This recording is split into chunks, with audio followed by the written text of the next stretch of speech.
en CDN. Buenas noches, familia, amigos. Bienvenidos a esta su fórmula antinovelas.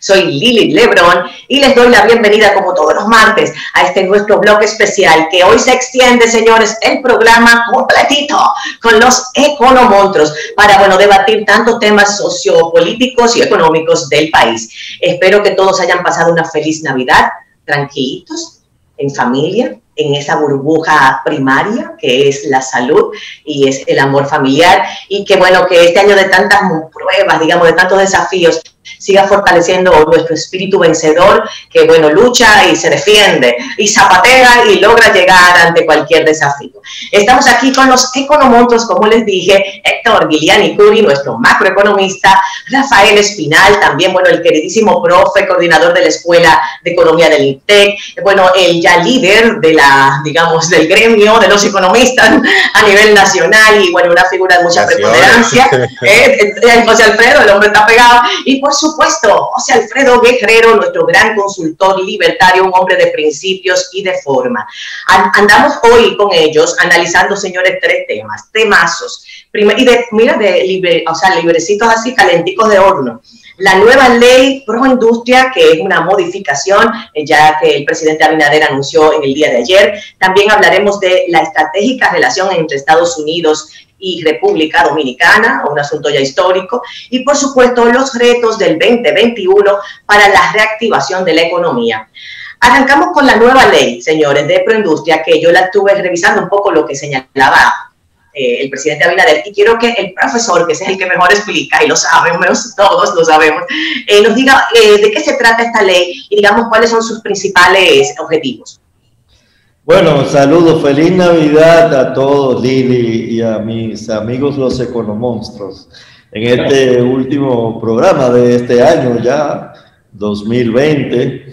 Mira, la ley que acaba de promulgar el presidente es una modificación de una ley anterior, que a su vez modificaba una anterior, que es una ley de incentivos y llamada de incentivo e innovación industrial. En realidad, la ley inicia después que se abre el campo del mercado internacional y la Organización Mundial del Comercio cuestiona el tema de las zonas francas. Entonces se emite una ley de incentivo a la industria local.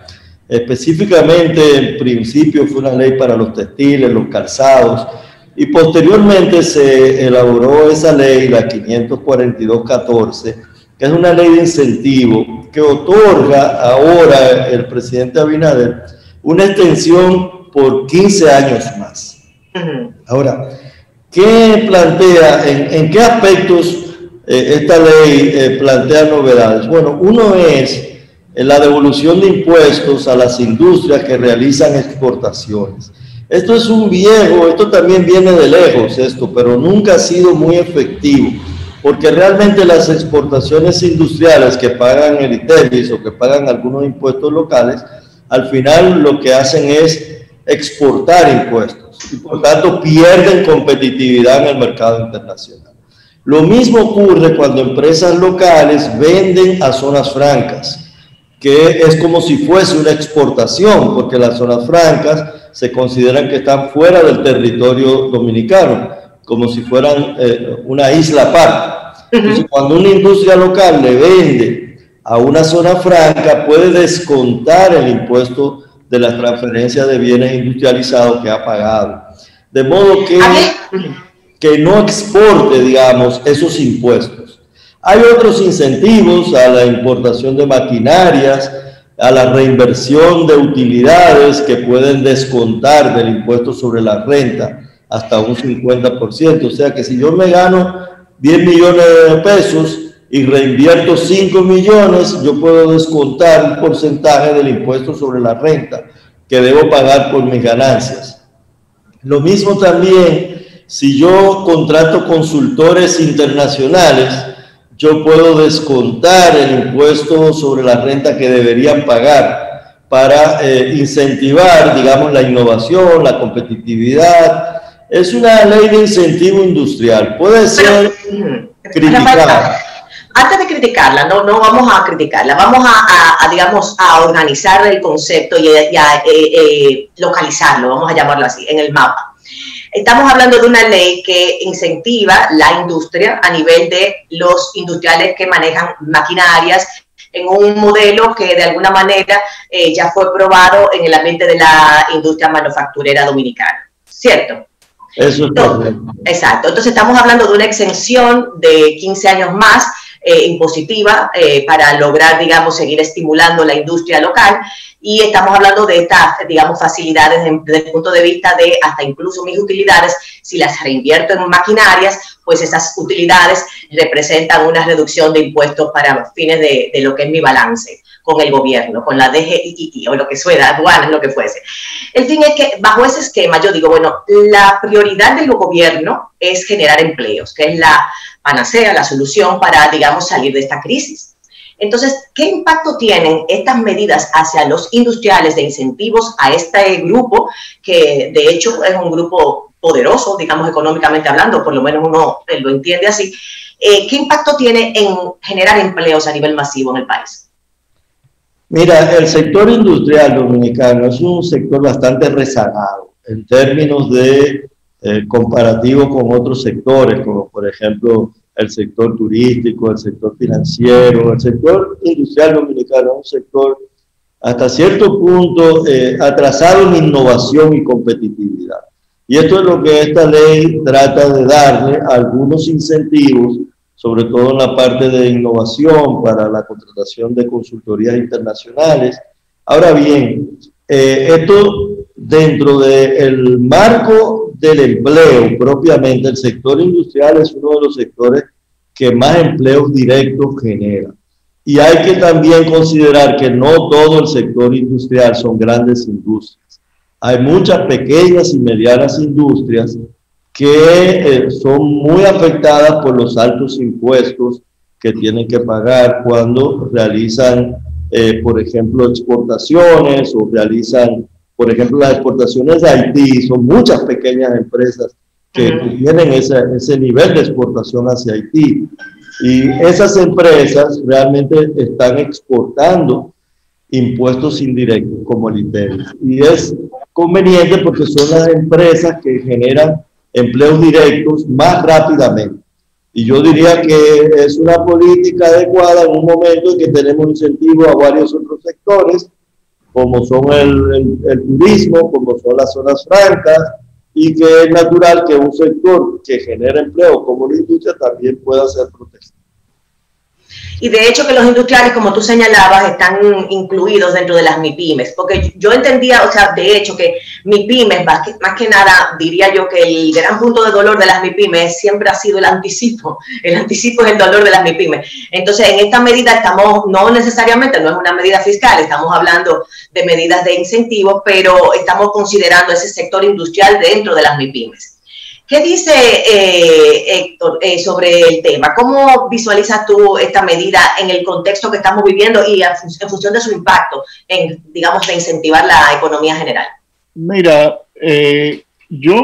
cuando aprobaron esta ley yo me reí mucho porque una vez vi un video del señor presidente de la República diciendo, creo que lo entrevistaban en un carro, y él hablaba de que él le gustaría hacer una reforma tributaria como la que hizo el presidente Balaguer,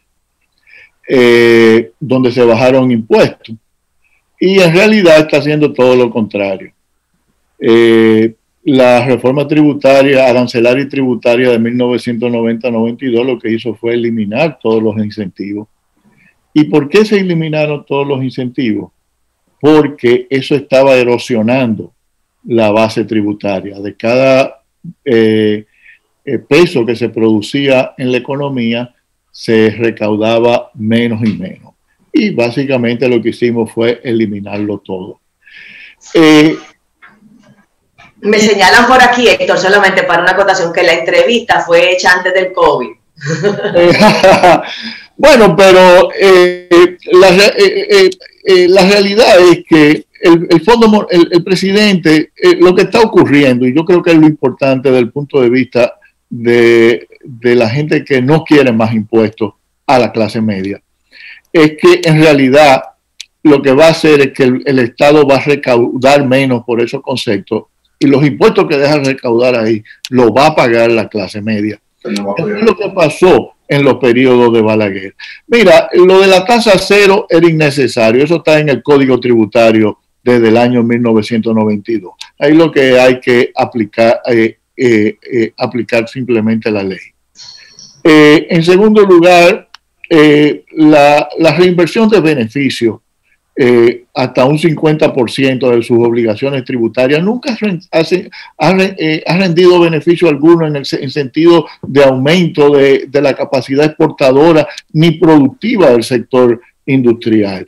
La ley 299, básicamente, con la reforma tributaria del 90 y 92, fue eliminada porque no rendía ningún fruto y volvemos a cometer el mismo error.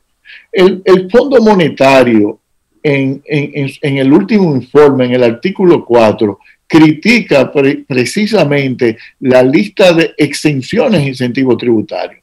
Entonces, ¿qué va a pasar?